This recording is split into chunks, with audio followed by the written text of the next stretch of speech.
So let's move on and uh, delve much deeper into what vertebrates are. So vertebrates are also divided into five smaller groups, more like you having a school. And then when you get into the school has what? Classes, smaller groups called classes. Vertebrates are also divided into five smaller groups or classes. They are the fishes, amphibians, reptiles, birds, and then mammals. Now, taking the first letter of each one of them, you can form a mnemonic, uh, FARBM. So that's fabum.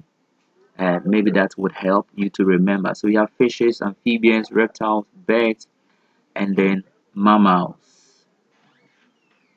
Now you realize that it's in a particular order, as it were, but you could decide to just list them out. But there is a story, a scientific story behind the order. It is believed that living organisms or animals started in water as fishes. Then the fishes undergone evolution. They became amphibians. Amphibians became reptiles. Reptiles became birds. And then birds eventually became mammals. So let's take fishes as a class.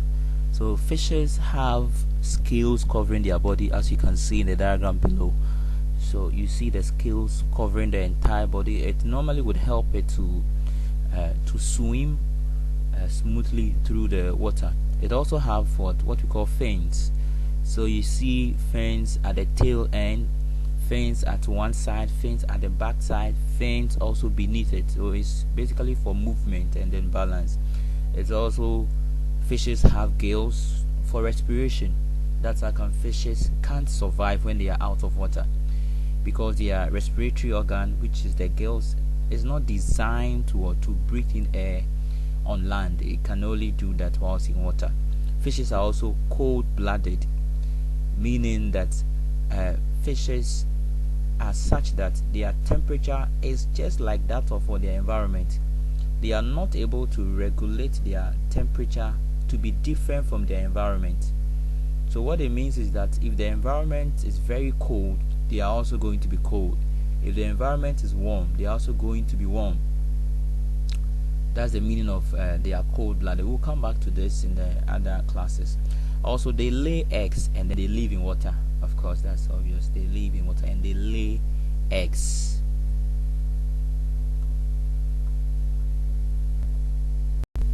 Then amphibians.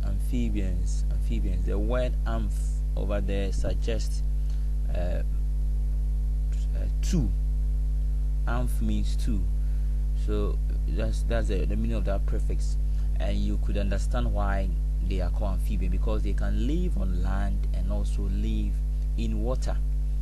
Now they have what? Smooth, moist skin. So this is one of the ways in which you can determine whether an animal is an amphibian or not. It would have a smooth, moist, watery skin. If you look at the salamander beneath, you see that it has a very smooth, moist skin, as if there is water on its skin. Then they are also cold-blooded, meaning that just like the fishes, whatever temperature of the environment that they find themselves, that's the temperature they're also going to have. So they are not able to have a different temperature from the temperature of the environment. This sometimes, it's not the case with human beings. A human being could be in an air conditioning environment and then would be very warm inside. So because of that, we say humans or mammals are warm-blooded. We'll come back to that in the other classes. Now amphibians also lay eggs in water, just like fishes. They lay eggs in water, and normally their eggs are covered by this jelly-like substance.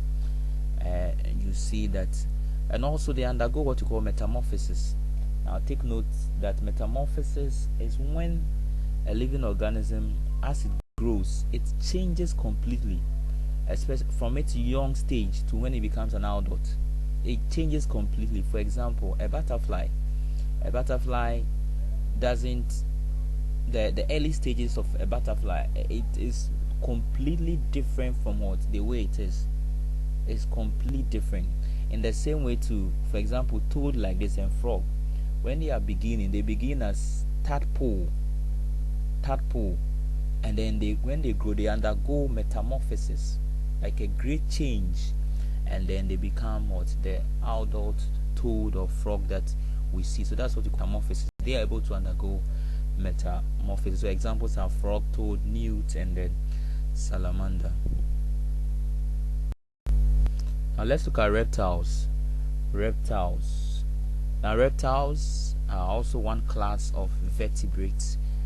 You can easily identify them by the fact that they have a dry and then scaly skin. If you look at the snake in the diagram below, you see that there's this. Look at the covering, the body covering closely. Those are what you call the scales, very dry. So that's how you look at if you a crocodile as well. A crocodile is a reptile because it also has a very dry scaly skin, like lizards. All of them are considered as reptiles. Now reptiles are also cold-blooded, as I said previously, just like the amphibians and fishes. The temperature of the environment is what that's their own temperature. They derive their temperature from the environment. They are not able to regulate or control their temperature different from the temperature of the environment. So for example, normally you see lizards in the morning coming out in the sun to just stay in the sun and then get heated up. Snakes also do that. We call that basking, when they stay in the sun and they receive some heat, because their temperature would always correlate with the environment. So if they want to get hot, they just need to get close to get into a hot environment, and then they are heated up. But they cannot generate their own heat in a cold environment. They have to get to a hot environment. And also they also lay eggs, but on land they don't lay eggs. They lay eggs. So of course snakes lay eggs, lizards lay eggs, crocodiles also lay eggs, turtles, all of them. That is why we say they are reptiles. They also have lungs for respiration. Take note, lungs. So for example, crocodile, don't be deceived, crocodile is found most often you see them in water, but they have to come to the surface and then come and breathe in air. So don't be deceived. Turtles as well, they all use lungs for respiration.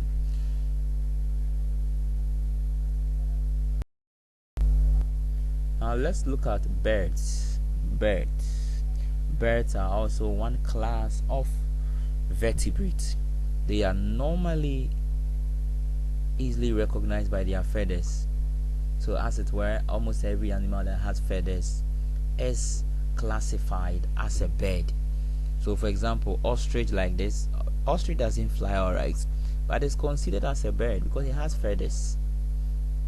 Also they have what we call a reduced form, as a kind of modified lungs. We normally call it air sacs, but in some books it can be referred to as lungs. They use it for respiration, or they breathe in air using those structures. They are warm-blooded. Take note, they are not like the amphibians, the fishes, and then the reptiles. They are warm-blooded. So you could guess what this means. Warm-blooded means that they are able to regulate or control their temperature to be different from that of the environment. So what it means is that they can stay in a cold environment, but within them their temperature could be warmer or higher than that of the environment. And also they lay eggs. They also lay eggs, but their eggs would have hard shells. It's not like that of the fishes and amphibians. So it gives you the idea that their eggs would have a softer covering than birds. So it's a way to help you to identify animal their eggs.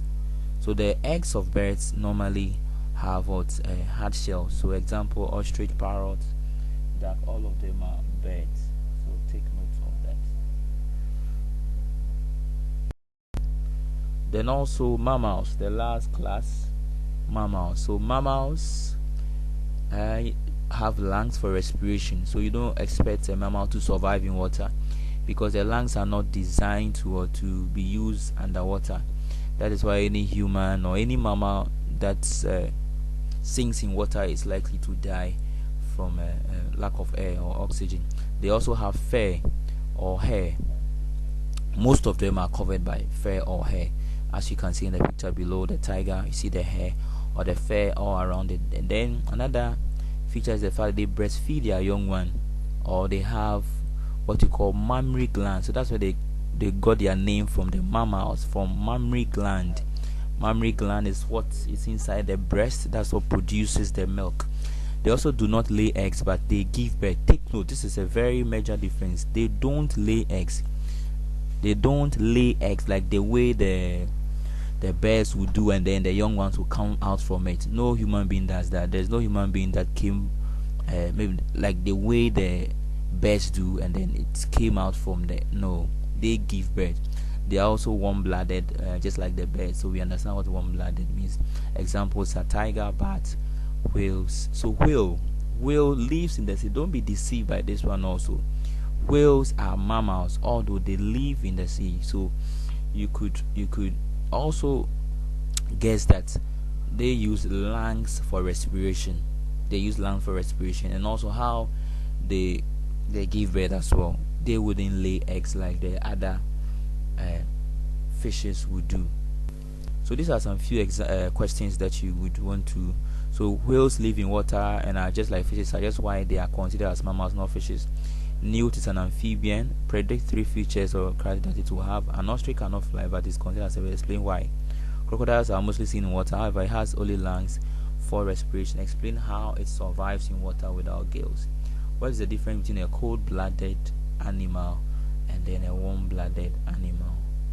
All right, thank you.